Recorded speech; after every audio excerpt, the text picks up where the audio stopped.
Hi guys, my name is Ruben. I'm here at the Colton RV Parts Department. I'm here to give you guys a show through on your brand new Tiffin Wayfarer. So we're going to start up here on this side.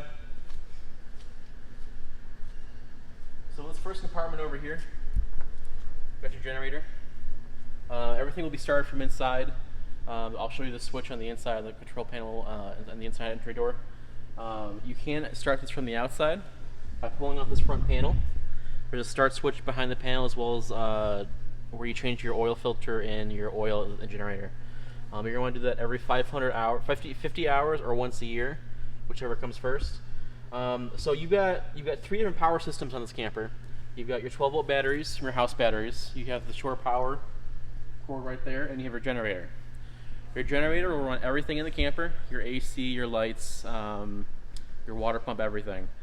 Your 12-volt batteries will run your lights, your water pump, everything except your air conditioner, your microwave, and your wall outlets. So while you're driving down the road, if you want to have your AC running, you'll need to have your generator running as well. Runs off the same gas tank as your engine. So you'll see a decrease in your gas mileage while you're traveling, but you'll be able to use your AC if you're driving through a hot area like Arizona or Florida. Moving on, here are your house batteries. You've got one battery right here. Like I said, this is your house, so this doesn't directly power your engine, but it controls all the power systems in your house. So again, your lights, your water pump, any 12-volt accessories inside. That battery will charge while your generator is running, while you're plugged in, or while you're driving with your alternator. Up here's your power cord. Tiffin's included a couple of adapters to go from 30 amp to 15 amp. So you have a 30 amp cord that will run everything in your camper. The night before you go out for a trip, you want to plug into your house, get your refrigerator cold, and to get your batteries charged. In order to do that, once you have a 30 amp outlet in your house, you're going to need one of these, plugging at the end of your cord, and then into that regular house outlet at your home. This is your furnace exhaust. This is a propane exhaust. It will get warm. Something we tend to see is that bees and spiders like the smell of propane. They have a tendency of flying in there building nests. So every couple of weeks before you ignite your furnace, take a look in there, with the flashlight, make sure there's no bees nests in there. Here's your fridge vent. And over here, your fuel. Regular unleaded is fine. And down here is your dump station. Tiffin's given you a sewer hose to start off with, right there. It stores in that compartment right there.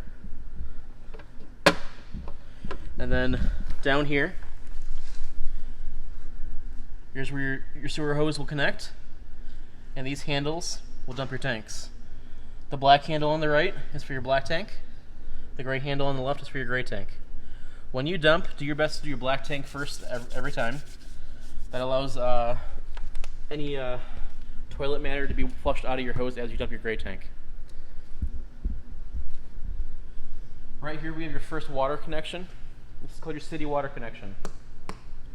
When you're at a campsite that has water hookups, you're able to take your hose, thread it here, and leave it here the entire time you're camping. The water from outside, from the faucet outside, will pressurize all of your lines inside, so your shower, your sink, your toilet, everything will be pressurized. You don't need to use your water pump. Here we have the first door, your rear storage compartment. And over here, so you have your folding table in this compartment right here. You have a little storage area over here with a water hose in it, courtesy of Tiffin. And on the other side, you have a spare tire. Up here you have a light, and then a wall outlet. Something I want to mention to you guys, you do have a hitch down here, fully wired for towing something behind you, or if you want to put a bike rack on the back as well. Anything you can put on a regular Class 3 hitch receiver on a truck, you can put on here.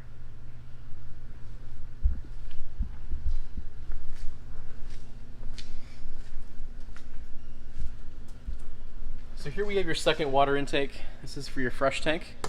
So this is where you fill up before you leave for a trip. This is water you're going to be carrying with you in your holding tank.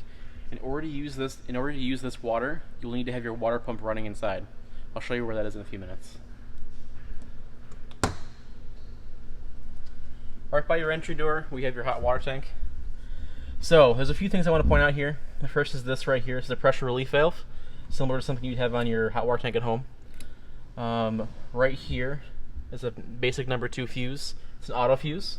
We get ours from Napa. You can find them at any auto parts store. Right here is called a thermal cutoff. It acts similar to a fuse. This will be a little harder to find than this fuse up here, but most RV stores will have them in stock. And then right over here, right now your camper is winterized, so there's no water in the tanks. When you put water in here, you can use this white cap to fill that hole, otherwise the water will come out.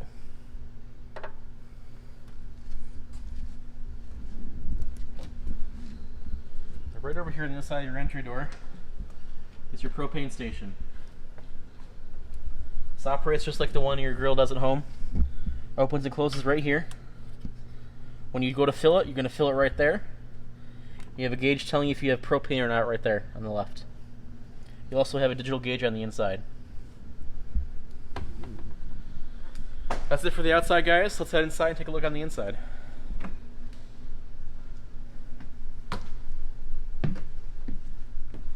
Right down here at the base of the stairs, you have 2 switches. These control the outside lights and inside lights.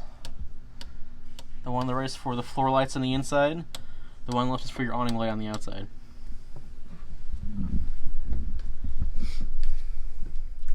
We'll start up front here. 90% of what's in the cockpit up here will be just what you've seen from your car at home. I will point out one switch down here on the bottom left. That's called your auxiliary start button. Sometimes while you're camping, your house may drain your chassis battery. If that happens, you can hold that button down, turn the key, and your house battery will jump start your chassis battery. Over here, your table will pull off this leg and settle into the seat right here to form a second bed. And your table leg can be stored right in here.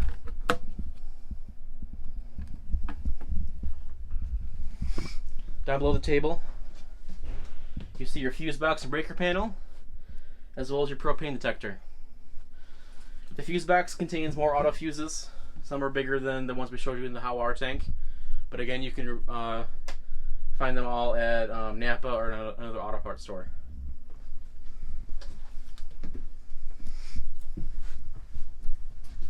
So moving on to your stove. The stove's very easy to light. You turn the knob, a little blue flame there, hold it, ignite with this button, just like that. Same with the other 2.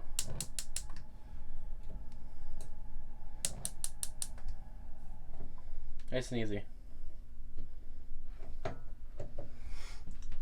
Your microwave operates just a regular microwave at home does. Again, in order to use this, you need to have your 110 shore power cord plugged in, or have your generator running. This will not run on 12 volt. Your range hood here with the light and the fan. Your sink right here. Your AC controls are up here in the ceiling. You can control the fan as well as the AC compressor. You can also control the thermostat temperature right there. Moving on to your fridge. All your controls are right here on what's called the eyebrow board. On and off switches right here.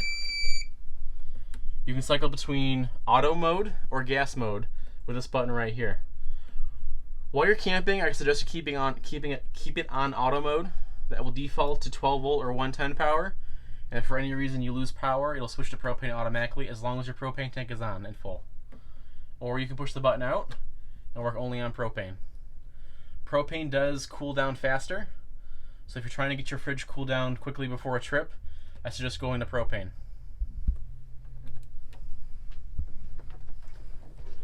View your fridge. Another thing I'll mention is this right here. This wire and clip control the thermostat for your fridge and freezer. The higher up this clip is, the colder the temperature will be. Keep in mind that this wire is your thermostat. If at any point it falls out of this clip, make sure it goes back into that clip, otherwise your fridge will go warm. Down here you have some manuals, some spare keys.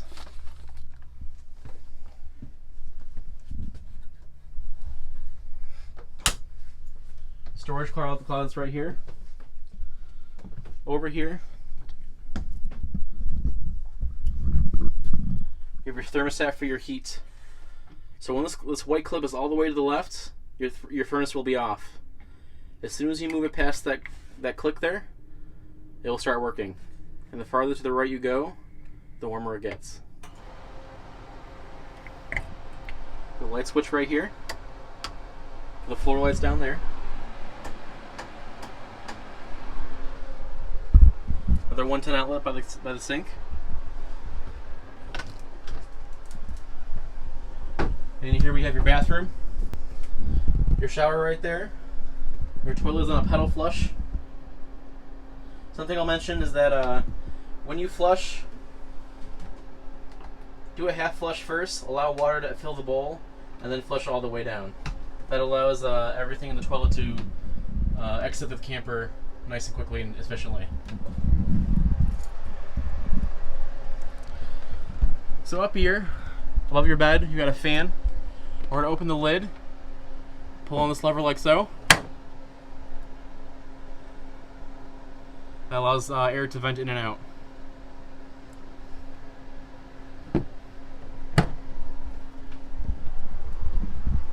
Down by your bed, you see a piece of paneling there. That is an access panel for your shower. If for any reason you need to access the piping for your shower, that's where you have to go. And there's light switches above the bed there for your reading lights. Finally, before we go, we're going to go over your main control panel. It's all laid out very well, very easy to read. So up top here, here's your level sensors. The button on the far left here, LPG, stands for liquid propane gas. As you can see, your propane is full. Then you can measure your black and gray, your fresh tank, and your battery power. You can also turn on your water pump from right here if you're pulling from your fresh holding tank. Water heater is turned on in here as well. Your generator is turned on from here as well. In order to turn your generator on, you push down the stop button, hold it, wait for this light to turn on, and then you can start it from there. Right here is your hour meter. This will show you how many hours your generator has been running. So like as I said before, every 50 hours or once a year, whichever comes first. But this is how you'll be able to tell how many hours your generator has been running. Another thing I'll mention, this outlet right here has 110 outlets and 12 volt outlets. The USB outlets are 12 volt. The regular house style are 110 only. So these two outlets right here with the USB style will operate with your battery. Alright guys, that's your brand new Tiffin Wayfarer. If you have any questions, please don't hesitate to call us. You can call us in the sales department or in the parts department. My personal number here at my desk, 716-694-0188. My extension is 404. Thanks guys, enjoy your camping season.